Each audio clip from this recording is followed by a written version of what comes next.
उस रात की बात है। शाम वो खुशबू और अपचरिता के मधुरी स्पर्श के बीच डूबते उतरते सचिन को रास्ता पता नहीं चल सका। अपने किए पर सचिन को अजीब भी लग रहा था और प्यार भी आ रहा था। आखिर कैसे हो गया ये सब? अपने आप से प्रश्न करता हुआ सचिन उन पलों की यादों में खो गया। वह सोचने लगा, जो हुआ वो ठीक नहीं हुआ, पर गलती केवल उसकी तो नहीं थी, वह भी तो पूरी तरह शामिल थी। इनफैक्ट उसी ने तो पहले की थी। फिर उसे याद आ गई उस रात की बहस जो उसके और श्रद्धा के बीच हुई थी। श्रद्धा ने जैसे निर्णय ही कर लिया था मां न बनाने का, और वही सब उसके दिमाग पर हावी हो रहा था। शायद उस रात सचिन काफ़ी परेशान था। शादी के लगभग 3 वर्ष होने के थे। दोनों की रिपोर्ट नॉर्मल थी। पता नहीं क्या कारण था, श्रद्धा कंसीव नहीं कर सकी थी। वह न चाहते हुए भी श्रद्धा की दिनचर्या पर नज़र रखने लगा था। देखा, श्रद्धा नियमित रूप से कोई टेबलेट ले रही थी। संबत गर्भ निरोधक। उसे श्रद्धा के निर्णय से दुख हुआ, क्योंकि शादी से पहले उसने यह नहीं कहा था कि वो बच्चे नहीं चाहती। अन्यथा वह समझ नहीं पा रहा था कि श्रद्धा ऐसा क्यों कर रही थी। वह बच्चा चाहता था। जब से उसे पता चला श्रद्धा बिना उसे बताए गोलियां ले रही थी, उसने अपनी दिनचर्या ही बदल डाली। शाम को घर आते ही वह सामान एक ओर पटकता और वॉलीबॉल खेलने लगता। क्लब चला जाता, थका हारा लौटता और खाना खाकर सो जाता। रात यूं गुजर जाती। श्रद्धा की पहल पर भी सचिन का मन निजी पलों में नहीं रमता, और उस दिन श्रद्धा का फैसला सुनकर वह निराश हो गया। श्रद्धा मां नहीं बनना चाहती, वह इन सब झंझटों से दूर रहना चाहती थी। सचिन ने श्रद्धा की मम्मी से बात की, पर उन्होंने भी कोई संतोषजनक उत्तर नहीं दिया। उन्हें अपनी बेटी के फिक्र और करियर की ज़्यादा चिंता थी। सचिन देखता था कि अधिकतर श्रद्धा वर्क फ्रॉम होम लेकर घर से ही काम करती थी। वह खुद अच्छा कमा लेता है। श्रद्धा की मां को पेंशन मिल रही थी। इकलौती लड़की होने के कारण अपने पिता के छोड़े अच्छे खासे बैंक बैलेंस की मालिक है। वह फिर भी उसे घर में नया मेहमान नहीं चाहिए। क्यों? ऑफिस के काम से सचिन अक्सर बाहर जाता था। उसी सिलसिले में वह दिल्ली जा रहा था। अचानक हुए एक्सीडेंट के कारण आगे की ट्रेन रद्द कर दी गई। उसे इटारसी में ही उतरना पड़ा। उसने क्लॉक रूम में सामान रख दिया। स्टेशन की गमागमी से निजात पाने के लिए वह खेतों के किनारे चल पड़ा। सर्दियों में शाम जल्दी ढल जाती है। पेड़ों पर पक्षियों की भीड़ लगने लगी थी। इतने दिनों से काम की आपाधापी में वह शहर की गतिविधियों में कितना व्यस्त हो गया था। यहाँ का वातावरण उसे अजीब सा सुकून दे रहा था। उसकी नज़र एक पेड़ के नीचे बेतरतीब सी बैठी युवती पर ठहर गई। पास पहुंचकर देखा तो गाढ़े रानी रंग की पोशाक पहने वह युवती भी सचिन की तरह मुसाफिर ही लग रही थी। सचिन उसे नजरअंदाज कर आगे बढ़ना ही चाहता था कि उसने पूछा, यहाँ ठहरने के लिए रूम कहाँ मिलेगा? उसने इस प्रश्न से सचिन को यह तो समझ में आ गया कि वो दोनों एक ही समस्या का हल ढूंढ रहे हैं, पर वह कोई त्वरित उत्तर नहीं दे पाया। उसके पास रखे सामान को ध्यान से देखा।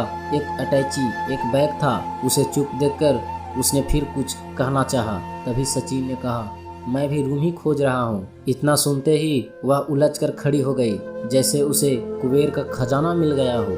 उसने अटैची का हैंडल सचिन को थमाया और खुद बैग घसीटते हुए उसके साथ चलने लगी। थोड़ी दूर पर कवेलू लगे घर दिखाई पड़ने लगे। उसने हौसले से सचिन का हाथ पकड़ लिया और बेफिक्री से चलती रही। पास पहुंचने पर पता पड़ा कि वह तो एक छोटा सा होटल है, जहाँ चाय नाश्ता ही मिलता है। पूछने पर चाय वाले ने हाथ के इशारे से थोड़ा दूरी पर एक होटल बताया, जहाँ रात रुकने की व्यवस्था थी। जब तक वह चाय का गिलास लेकर चाय पीने भी लगी थी। होटल क्या था? घर ही था। कड़कड़ाती सर्दी में एक औरत और एक आदमी काम में लगे थे। जगह छोटी थी पर साफ थी। वह भट्टी के सामने खड़ी होकर हाथ सेकने लगी। सचिन वही कुर्सी पर बैठ गया। अम्मा तो 2 गिलासों में पानी लिए आई। का खे हो बेटा? रोटी सब्जी के दार चावर आटी कैमरा मिलेगा सोने के लिए। अम्मा पहले खाना लगा दो। 1 प्लेट रोटी सब्जी और 1 प्लेट दाल चावल।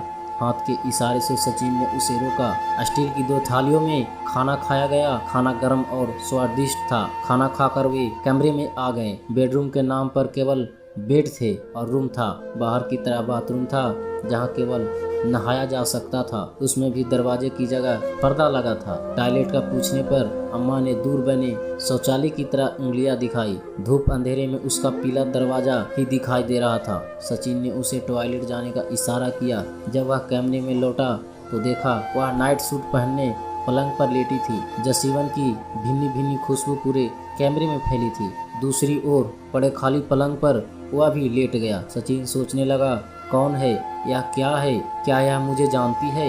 मैं तो इससे पहले कभी नहीं मिला, फिर इतनी बेतलूफी से कैसे मेरे साथ सो सकती है? वह खुद से ही बातें कर रहा था। ठंड के कारण नींद नहीं आ रही थी। करवटें बदलते हुए काफी समय बीत गया। अचानक उसे किसी के ठंडे हाथों का स्पर्श महसूस हुआ। करीब आती जसीमन की महक से उसने अपने को बहकता पाया। कैमरे का माहौल इतना रोमांटिक हो गया कि सचिन खुद पर काबू न रख सका। फिर जो हुआ वह सचिन के जीवन की अमूल्य निधि बन गया। फोन की घंटी से सचिन की नींद टूटी। उसने देखा आसपास कोई नहीं था। फोन किसी अननोन लैंडलाइन नंबर से था। दूसरी ओर से स्वर उभरा, मैं मेहरोत्रा कहाँ है? आप हड़बड़ाकर सचिन से घड़ी देखी।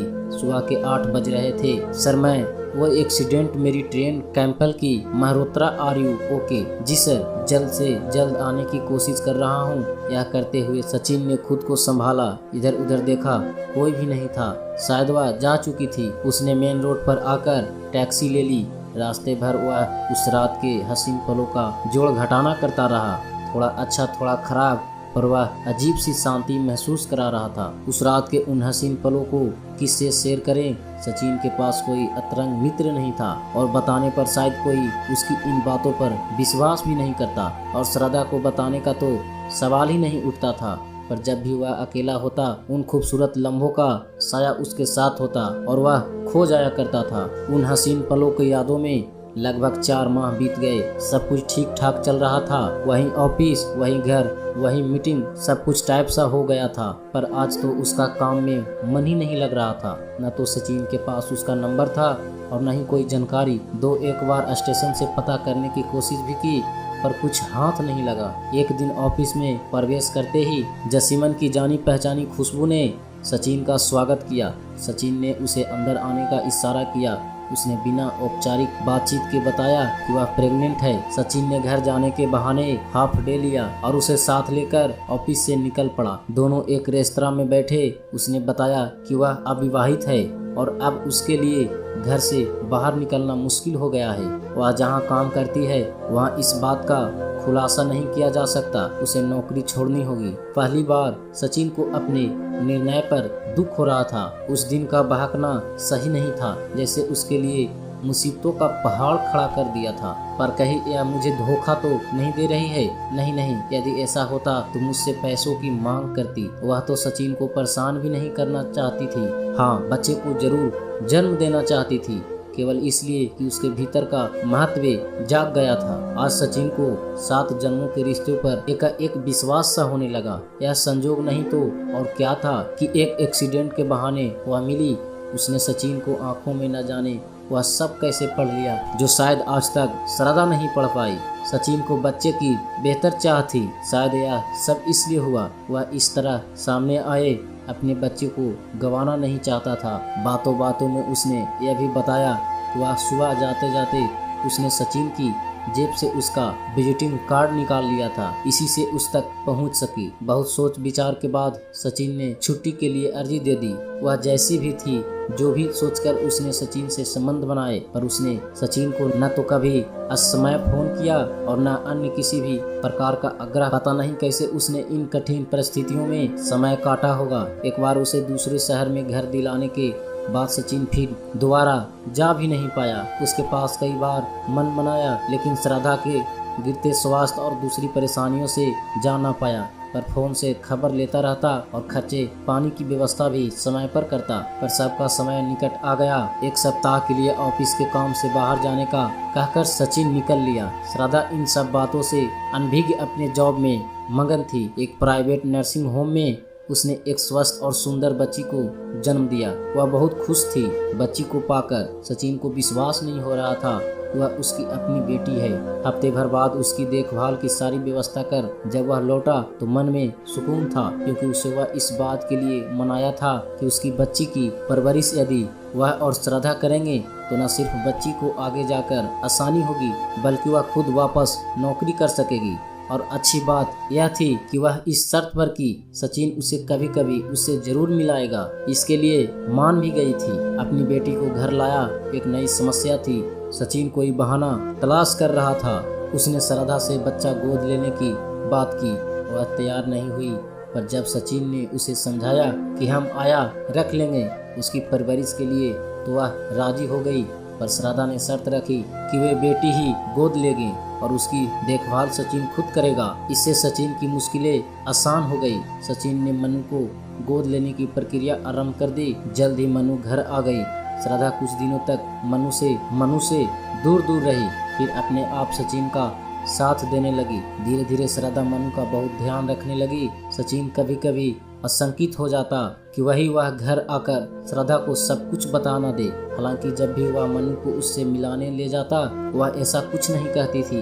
अनजान डर सचिन के मन में बना रहा था। अब मनु 3 बरस की होने जा रही थी। इस बार जब वह मनु को उससे मिलाने ले गया उसने कहा, अब मनु बड़ी हो रही है, तुम मुझसे मिलाने मत लाया करो। मैं नहीं चाहती वह हमारे सच को जाने और इसकी वजह से तुम्हारा घर बिखरे। मैं अगले माह ही इस शहर से दूर चली जाऊंगी। हाँ, तुम मुझे मनु के हर जन्मदिन पर उसकी एक तस्वीर मेरे मेल पर जरूर भेज दिया करना। सचिन के जवाब का इंतजार किए बिना मनु के माथे पर एक चुंबन अंकित कर वह सचिन के जीवन से बहुत दूर चली गई। सचिन इस अनजाने से रिश्ते के बंधन में बंधा आज भी मनु के हर जन्मदिन पर तस्वीरें खींचकर उसे ईमेल किया करता है और उसके जवाब में हमेशा उसे वापस मिलती है एक स्माइल।